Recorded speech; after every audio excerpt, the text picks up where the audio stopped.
Welcome back, everybody, to another edition of Interview with a Roadie, the series where I get to sit down with artists, band members, other roadies, and anybody else in the music industry, and we just have conversations about whatever we want. And today I have the pleasure of bringing you a recent conversation that I had with Josh and Diamond of TETRARCH. Now, these guys have been slammed with media lately, and I was super grateful that they gave me some of their time to do this because they are wonderful, humble human beings. I loved every second I got to spend with them, and I'm really excited to share this with you. Now, a lot of people consider TETRARCH to be somewhat of a new band, but in reality, they've been putting in years and years of hard work before they signed with Napalm Records. And in this interview, we got to talk about the history of the band and what it was like coming out of the Atlanta local music scene. We talked about their influences and how they found their sound. And now, even that they're signed, how they're still very hands-on with everything that they're doing. We got to talk about what it was like getting their first gear endorsements, some of the recent shows that they've done, some of the upcoming shows. And we even talked about how it wasn't that uncommon for pretty big name musicians to be calling Diamond's house when she was a kid. So sit back, relax, and enjoy this next 35-minute conversation between myself, Josh, and Diamond. Welcome back, everybody. Today I have two very special guests with me. Let's welcome Diamond and Josh from TETRARCH. How are you guys doing? What's up? I always wince because I'm like, please say her name right. Please say her name right. Is it right? Is it right? And you did. Okay. It's so funny. Even at this stage, like, so many people have gotten way better. We don't deal with it as much anymore like we used to. But in the beginning, it was like we would get like Tech Art and TETRARCH and TETRARCH and just people add letters that aren't even in there. So anyways, I say all that to say thank you. It's funny because when I check out bands for the first time for my reaction stuff, I always try and go out of the way to make sure I have it right. And sometimes I go to other reactors pages that have already reacted to you guys just to hear them intro to see what they say. And I watched 5 different reaction intros and it was said 5 different ways. And I'm just like, Yep. It's like, so finally, I can't remember how I figured it out, but I think maybe one of my friends that actually knows the band was like, it's definitely TETRARCH. And I'm like, okay, Yep. cool. Yeah, perfect. One of my favorite things too with that is so funny because like people will be like on those videos because we love to see those reactions. It's really cool to watch. And they'll just be like, all right, I've been studying this and I think I've got it right. This is TETRARCH. And they say it with such conviction. So wrong. Like you studied? Yeah. Dude, there's a lot of bands that happens to, man. I see other reactions to stuff I've already done, and then I go watch somebody else's, and I was like, you can't even get the band name right? Like, come on. But no, I mean, I didn't even think it was hard. I just feel like if you look at your band name, that's what it is. It's TETRARCH. It's weird. I think people from like closer to up north, say it a lot better than the people down south. Like, even like Canadians, like Katie Babs and Octane and stuff, she was the first person to like say it correct, and she's from Toronto, I think.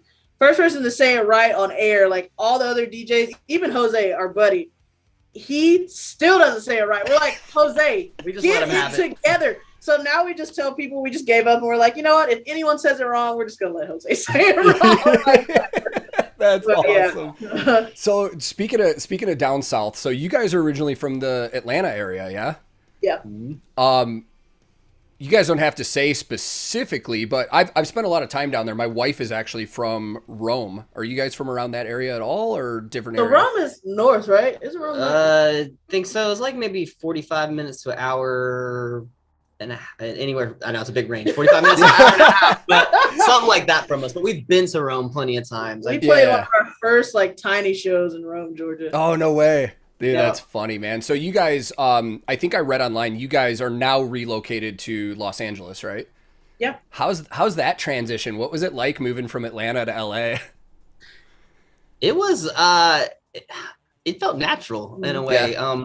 We had been in Atlanta our whole lives. I mean, I went to middle school with Diamond. Like I've known her since 12 years old. So like we've always grown up in the same area. And, I think that it was just the right time. Like we just felt like, let's get out of our comfort zone and let's, leave home and go to LA. And it was easy transition because we had I had Diamond and Ryan and Ruben, you know, here with us. So it wasn't like we were out here by ourselves. Yeah. That's we always good. We all did it together. And like I tell people all the time, it wasn't one of those moves where it was like, we're gonna move to LA and get, you know, and get discovered. Like it wasn't anything weird like that. We were already doing pretty well. But it was one of those things where we knew it was time to kind of like get ourselves out of our comfort zone and kind of get into the mix of things with, you know, the industry we were in. And like everything is so convenient here, even like getting merch printed and like, you know, management, which my dad manages now, but like, you know, all that kind of stuff was just right there for us. And we never had like any camaraderie with like the Atlanta local scene. So it was like, it wasn't like we had a bunch of other local bands that were our friends that like we played with. It was just kind of like we were always like kind of the lone wolf. Yeah. But we definitely like moving here would just kind of put us out of our comfort zone and put us 100% in work mode. Like when we got out here. Yeah. So wait, you got to LA before you guys signed with Napalm. Yeah. So how long have you been there now? In LA? We've been in LA now for 6 years. Oh shit. That's awesome, man. Yeah. I love it. I love visiting LA, man. Some of my funnest days I've had off on tour and stuff have just been out there hanging out and just, you know, going all over the place. It's a good town with a lot of culture and good stuff and stuff like that. And it's, I mean, I was just thinking about it when you said it. I could be wrong because I'm not super familiar, but I feel like for a band like you guys, there probably isn't a big local scene in Atlanta like that, or is there? Well, it's interesting because I feel like, and I'm sure some people would disagree, I feel like for a band like ours, you know, it's almost a little harder to be a local band in general. Thank God we moved past that. But I think because we've always, like, we weren't part of any particular scene. So, like, we weren't a death metal band. We weren't a hardcore band. You know, we weren't a scene band. We weren't a rock band. We were just kind of like that band that walked the middle. You know, we were closer to, like, metalcore, but, like, we had those, like, hard rock elements, you know, like, so we were kind of like that band, like you would see like an Avenged Sevenfold or Korn or Slipknot, where it was kind of like, we didn't really have like a scene, you know? So we kind of felt outcasted a little. So it's like whatever city we were in, there's no, you know, direct group of bands to play with, you know? So we were just kind of played with whoever and just kind of like developed our chops. But there definitely wasn't like a scene for us. No, I mean, there was like the bands you would play with a lot. And, you know, we, like she said, we kind of kept to ourselves and not like a rude way or anything like that. Like we've always been very focused on Tetrarch. Like we've always known we wanted to do this and to do it for a living and to grow as a band. And so, you know, like a lot of bands would, you know, after the local show, just be like, all right, we're going back to the house to party and we're going to do this and this, where we would drive all our gear back, unpack it, and then watch the show back that we just played on video and be like, oh, we could have done that better, or this could be better, or we've just always been that way. And I think that because of that, we never really connected necessarily like on a super personal level with the Atlanta scene. And they looked at, and I feel like a lot of bands kind of looked at that like we thought we were better than everyone or something, but it wasn't that at all.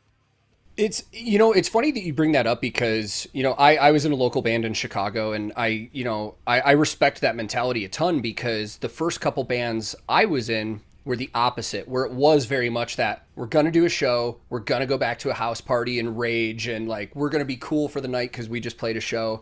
And then the last band I was in before I started teching for bands was the opposite. It was like, we took ourselves very seriously and stuff like that. And that's the mentality that you have to have for success. And I've said it to a lot of people that you can see how a local band acts and you can usually tell if they're ever gonna really go professional or not, because you can tell whether a band is just in it for the partying and the notoriety or if they are really taking it seriously and want to make something of this. And you know, I've read your backstory and it's so cool to me, man, because one, you guys are playing a style of music that was, you know, your music is influenced by a style that was massive when I was like an early teenager. It's the sound that I grew up to. Like the first time I heard your band, I was like, you know, I mean, these guys could have been ripping in like 2000, 2001, you know? And I think that's what's really cool with a lot of people that I've talked to about your band.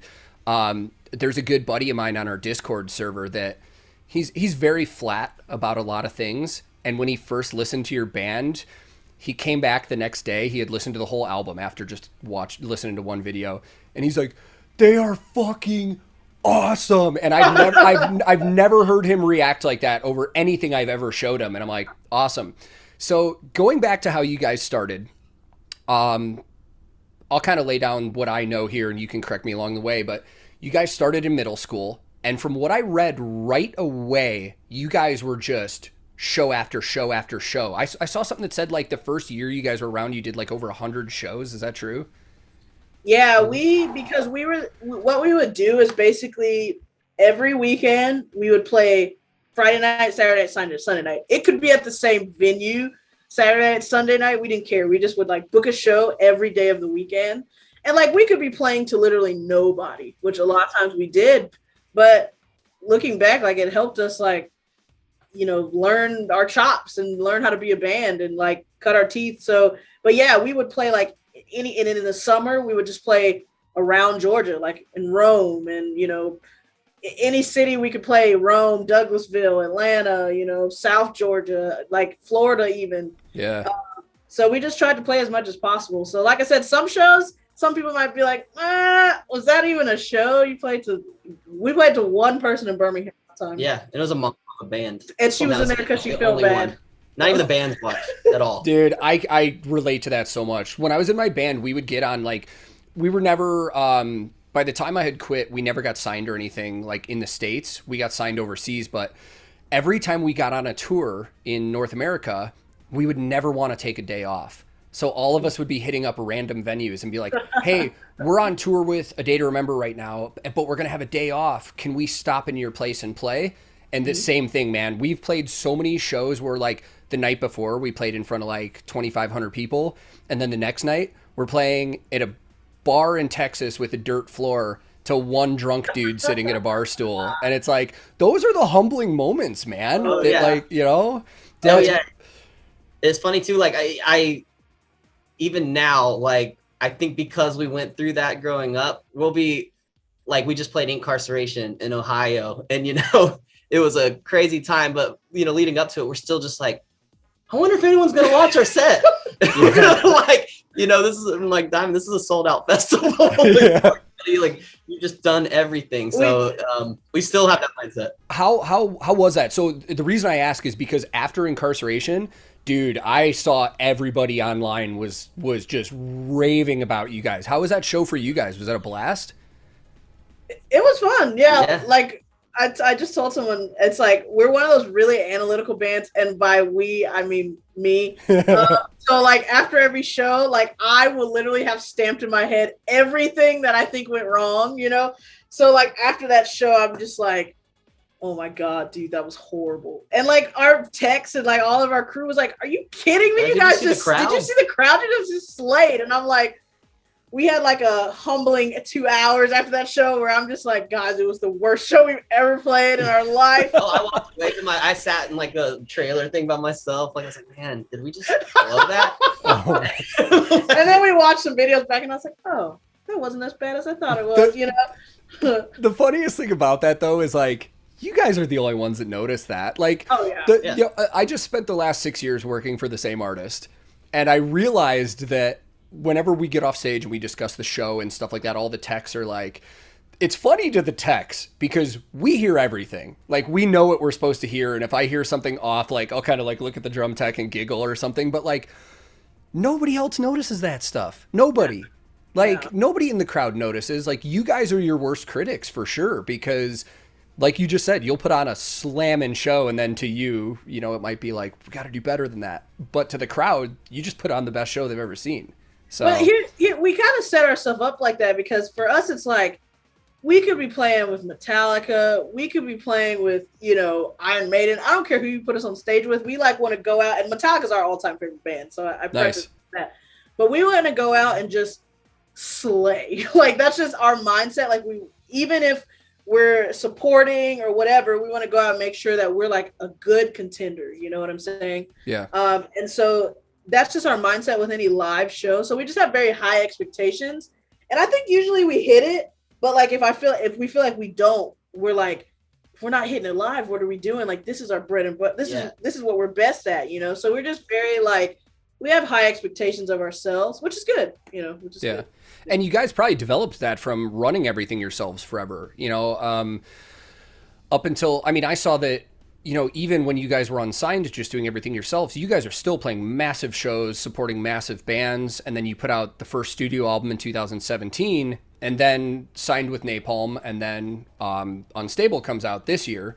What was, for you guys, was that a difficult transition going from just you guys doing everything yourselves to getting signed, or did it kind of take some pressure off of you guys? Like, it took a little pressure off of us as far as just the day-to-day work. But the difference between us and a lot of bands is like, Josh and I in particular are very hands-on, like with everything. We don't let anything go without our approval. Like, it's just, we're super hands-on. So we still, like, the volume of things got bigger though, even though like it took some pressure off us, the volume got a lot bigger too. So it was like, we still had our nose in a lot of different things. So it was definitely a transition, like letting go of a little bit of the little things that we don't need to deal with ourselves anymore, because we were so used to it since we were kids. But we still like to know everything that's going on. So it was like kind of the same, kind of different. Yeah. So I just got to know for me, because going back to the sound of your music, you guys just said Metallica is your all-time favorite band, but there's a lot of different influence that I can hear in your music. And, you know, I'm sure you guys have heard it a lot, but for lack of a better way to put it, there's a lot of nu metal influence. And I'm talking like OG nu metal, like late 90s, early 2000s. Like, what were some of the bands that you guys were listening to, and how did you gravitate to those bands? Because I feel like, you know, that was a very specific generational thing. I feel like around the turn of the 2000s, I mean, I would assume you guys are pretty younger than me, not by a lot, but like a couple, you know, we wouldn't have been in high school together by any means, but like, how did you guys discover that sound? What kind of bands were you getting into, and like, what pulled you into that sound? Yeah, I mean, like for me, when I got into like rock and then into metal eventually, like my two favorite bands growing up were Metallica and Green Day. So very different from each other, but like that's all I listened to, those two bands only. But when I met Diamond, and I'd heard like Linkin Park when like Hybrid Theory came out, so I was like, oh, Linkin Park, this is sick. But Diamond is the one who at that time, when she found, I mean, she can probably tell you better than I can, but when she found like rock music and metal, just like went all in. Yeah. And like learned about every single band that was out, who was coming out with new stuff. And like, she's the one who found all like the Korns, Disturbed, Slipknot. Yeah, because like the first record I bought, like the first two like rock metal records that I bought was Nirvana's like Nevermind, I think. And then at the same time I bought System of a Down's Toxicity. So like that, and then Toxicity had come out maybe a year before I bought it, maybe, or something like that. So like that was the first like heavy record that I ever bought.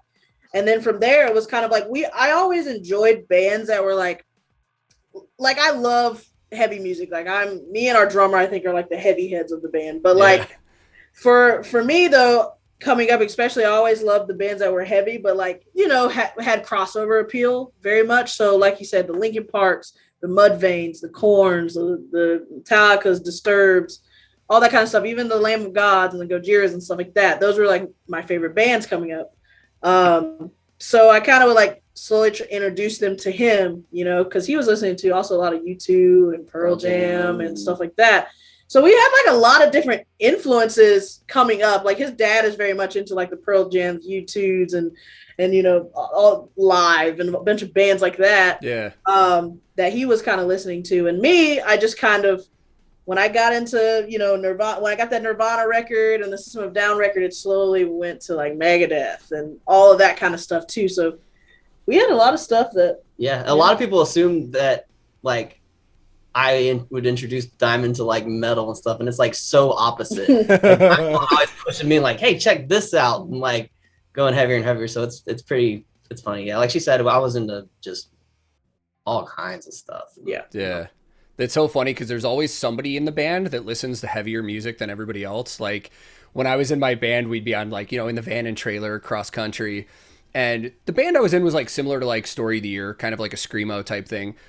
But I'm playing like, I'm driving and I'm playing like Black Dahlia Murder and like Cattle Decapitation and stuff. And all my band members are just like, stop, please. But that's so just fascinating, man. Like I just love the story of how you guys have come up and have started taking over and stuff like that. And you know, it was funny. My same buddy that I was talking about sent me a video that you guys did a cover of People Equal Shit. And it was like, it's just, you guys are able to replicate that sound so good, man. And it's just so great to hear because there is something unique and fresh about your band. And there's YouTube and technology and everything has opened us up to so much different music from around the world. And for me, starting this YouTube channel, like working in the music industry, I've always been secluded to the scenes of the bands I work for. So for the past 10 years, I haven't really discovered much new music outside of what I was already listening to. And YouTube has opened me up to so much stuff. Like I'm looking all over the world at new stuff and it's great. But especially for the American music scene, when I heard your band, it was like, this is unique. This is fresh. Like I really think you guys are, I mean, I was going to say at the start of something big, but you guys have been putting in the work for years now. And I think that's something important for people to remember is that this stuff doesn't happen overnight. I think people, when they see bands get signed, they mistakenly think that it's like, yeah, they're set. They've got money. They're good. But behind the scenes, bands like you guys and other bands have been putting in just grinding for years to get to this point, and it's still a grind now. So your touring schedule, from what I've seen, is pretty relentless. And I know, obviously, COVID put a damper on a lot of everything that was going on. But you guys just got off tour. You're starting another tour, I think, a few weeks from now. Early November, I think, right? Yeah. Uh-huh. And that's, what was that? Atreyu, Crown the Empire, and Saul. Okay. Mm-hmm. I looked at the lineup for that, and you guys are playing some great gigs on that. But it's like, I kind of wanted to know, Diamond specifically, just kind of your background. Somebody online had told me that your dad has been in the music industry forever. Mm-hmm. And I was just curious, like, how much I saw on your Instagram recently, you were out on one of his tours and stuff like that. How much were you around that when you were a kid? Were you going to shows a lot that he was working or doing anything like that? Honestly, when I was a kid, it's weird because I remember certain things that I did as a kid that were just very normal to me, like within the music business, because my dad was, in it. So I never thought about it from like a way of like, this is really cool, until I got into music myself. And still we started TETRARCH and stuff like that. So like, and he did a lot of like Prince and Michael Jackson and artists like that have nothing to even do with like what we play. So, but it's been great to have his guidance, throughout all of it. Like he's helped guide us so much to get to this point.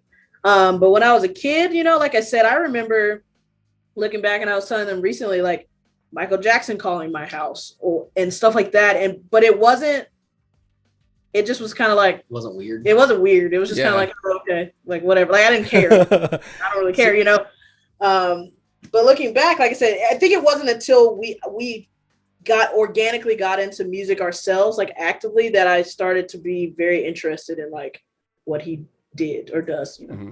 Does he do management, or does he specifically tour? He does. So he's a promoter. So he's like a independent okay. Tour. And he just does like a lot of arena tour. Like most of his tours are in arenas that he does. But he manages us just because, why not? But like he's a promoter. Yeah. Oh, okay. Yeah, it makes sense now, because I think I saw pictures of you guys at the arena there in Atlanta.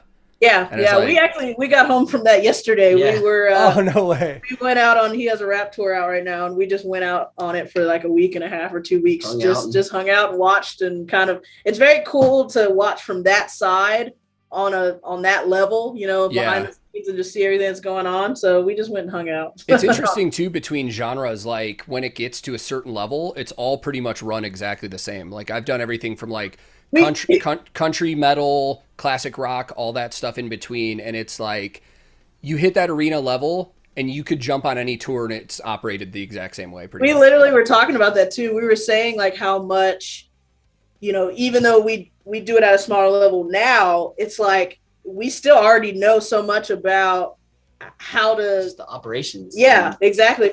It's just more hands on deck and bigger stages. Like, yeah, everything's just like you said, the same. Yeah, the same. Yeah, it's super cool. That's awesome. So more into the music, Josh, because you're the lead singer. When you're writing your music lyrically, is that mostly you, or do you both collaborate on lyrics together? How do you come up with your lyrics? And I'm asking because I want to lead into something.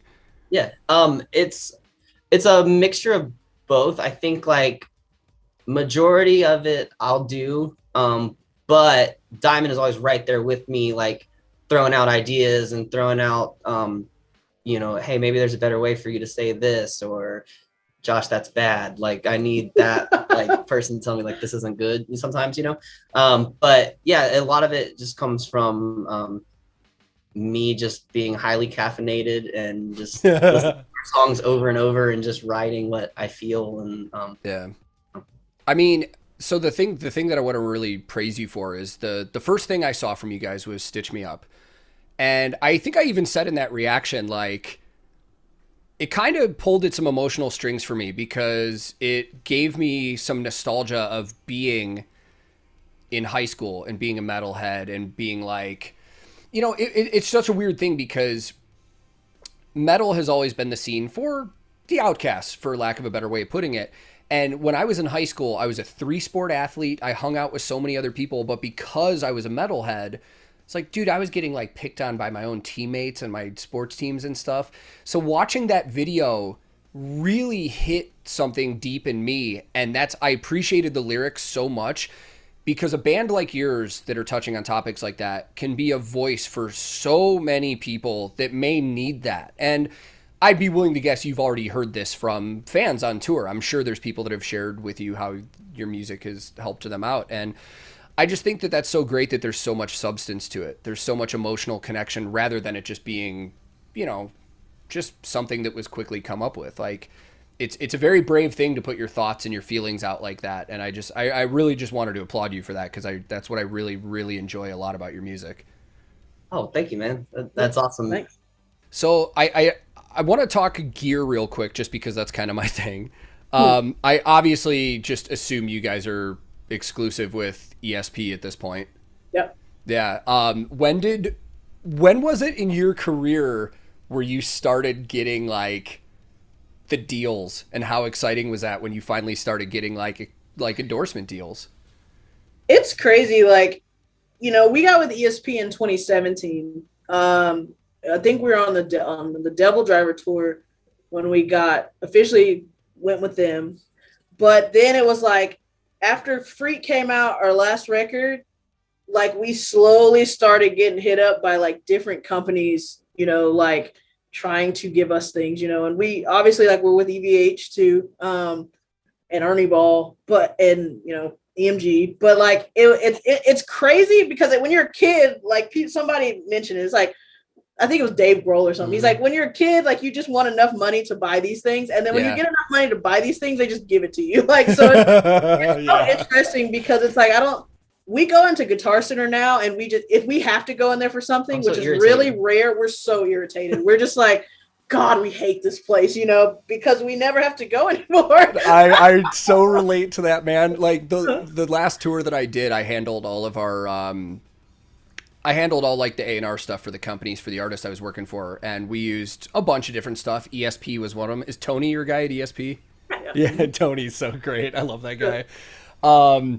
And then I switched us over to Ernie Ball and stuff like that. And I did all the ordering and all that stuff for tours. And on the off chance I had to go to a Guitar Center, I'm just like, oh, man. Because especially in Nashville, there's always somebody that works at Guitar Center that thinks that they know the best thing that you need. So it's like, I'll go in for something specific and this guy will be like, oh, what you should really check out is this. This is way better. And I'm like, I don't want to be an asshole, but in my mind, I'm like, I know so much more about this than you do. Like, we literally, I remember before one of our last tours, Diamond was getting like another guitar stand like that, you know, like one of like the 6 ones or whatever. And we go in the place, she's like, do you have like a 5 stand for guitars? And the guy is just like, oh no, we just have the 6th one. So, you know, when you get that 6th guitar, you'll have a spot. And I was like, dude, I have like 14 guitars. Like, it was just funny. It's very, we're just over it. But yeah, it's totally over it. But like, it's very also humbling and flattering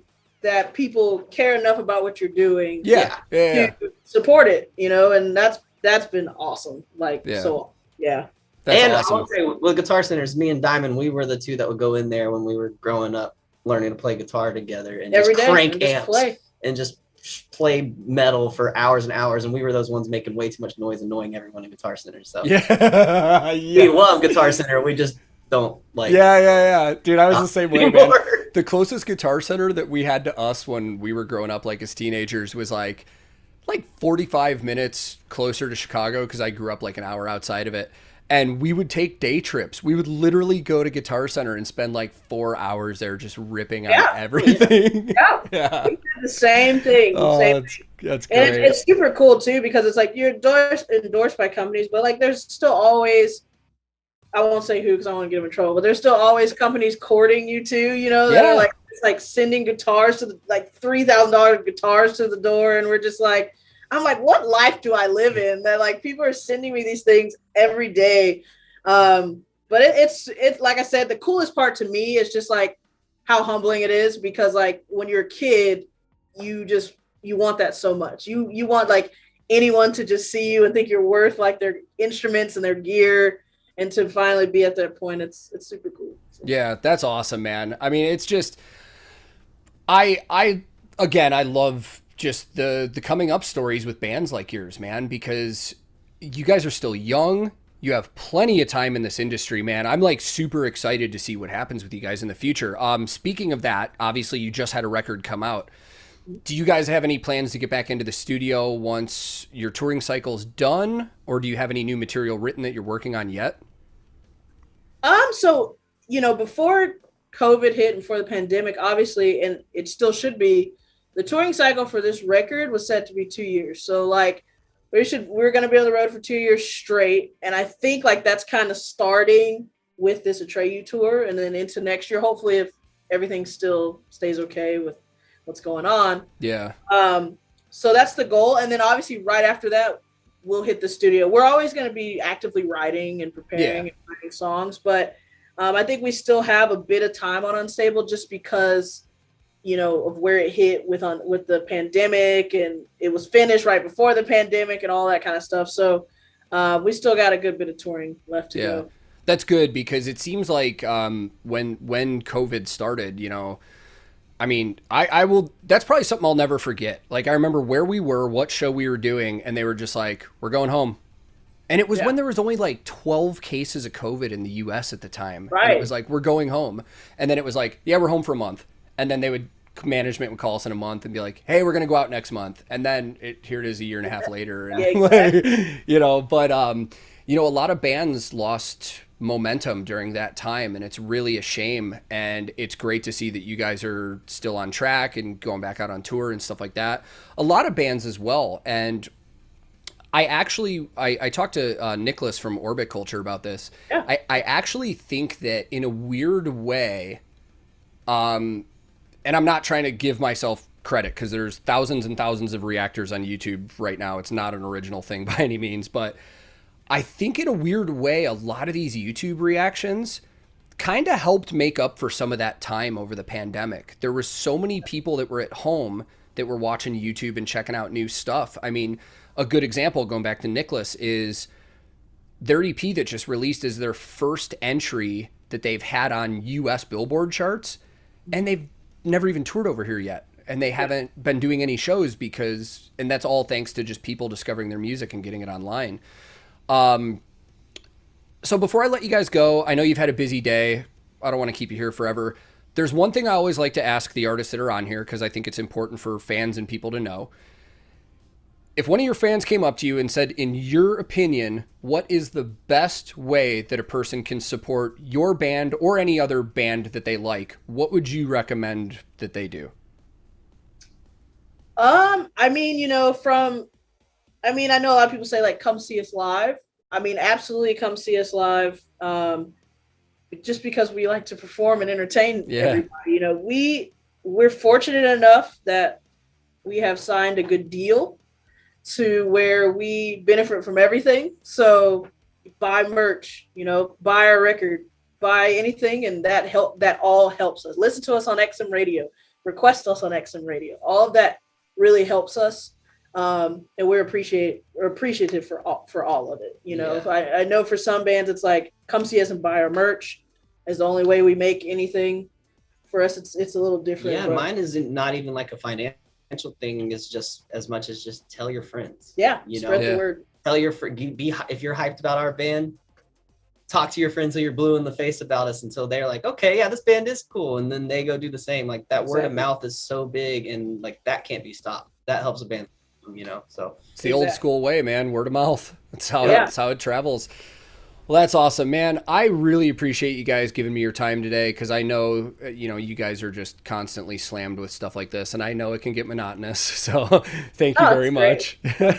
No problem. We enjoy talking to you guys. Yeah, well, I already checked the dates for the next tour. Unfortunately, you're not coming anywhere super close to me, but I hope one of these days I can come see you guys live, because I've already seen videos online and stuff, and I mean, your show is one that I don't want to miss when I get a chance to see it. So. Well, let us know when we're close, and we'll take care of you. For sure. For sure. Well, thank you guys once again. Have a great rest of your day. And hopefully, you know, maybe somewhere down the line when we got new music and stuff, we can have you back on here and chit-chat some more. Absolutely. Thank you, bud. We appreciate it. Awesome. Take care.